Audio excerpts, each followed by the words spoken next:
On February 16, 2025, M23 rebels seized control of Bukavu, a major city in the Democratic Republic of Congo.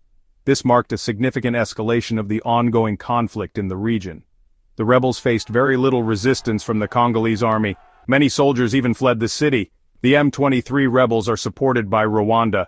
UN experts say that Rwanda has sent around 4,000 soldiers to help the rebels. The rebels' leader, Bernard Mahisha Bayamungu, spoke to the people of Bukavu. He promised to bring order and stability back to the city. Some people cheered for the rebels. They want the rebels to push all the way to Kinshasa, the country's capital. However, many people are afraid. They are unsure about what the future holds under rebel control. The Congolese government has said that it will take back control of Bukavu. They have promised to protect their people and their land. However, the government has not said how they plan to do this. The lack of a clear plan has worried many people. The conflict in the Democratic Republic of Congo has created a huge humanitarian crisis. Over 6 million people have been forced to leave their homes because of the fighting. These people need food, water, shelter, and medical care. Aid agencies are struggling to help all those in need. "We had to leave everything behind," said Fatuma, a mother of 3 who fled Bukavu with her children. "We don't know where we will go or what will happen to us." Many residents share Fatuma's fear and uncertainty. The fighting has disrupted their lives, destroyed their homes, and separated families. The situation is particularly dire for women and children, who are the most vulnerable in times of conflict. They face an increased risk of violence, exploitation, and abuse. The international community must step up its efforts to provide aid and protection to those affected by the crisis. The conflict in eastern Congo is very complex. It is not just about the rebels and the government. One of the main reasons for the fighting is control of the region's vast mineral wealth. Eastern Congo has a lot of valuable minerals like gold, diamonds, and coltan.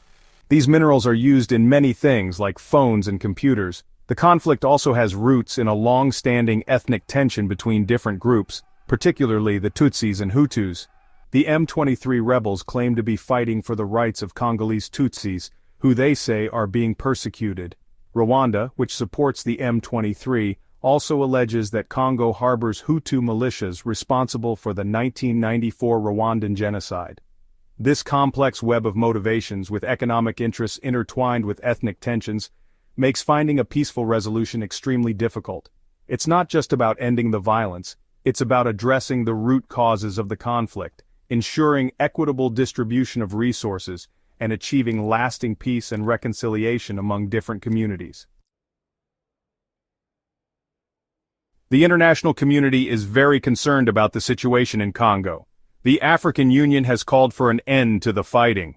The UN Secretary-General Antonio Guterres has warned that the conflict could spread to other countries in the region. Some countries are trying to help. South Africa and Burundi have sent soldiers to support the Congolese army.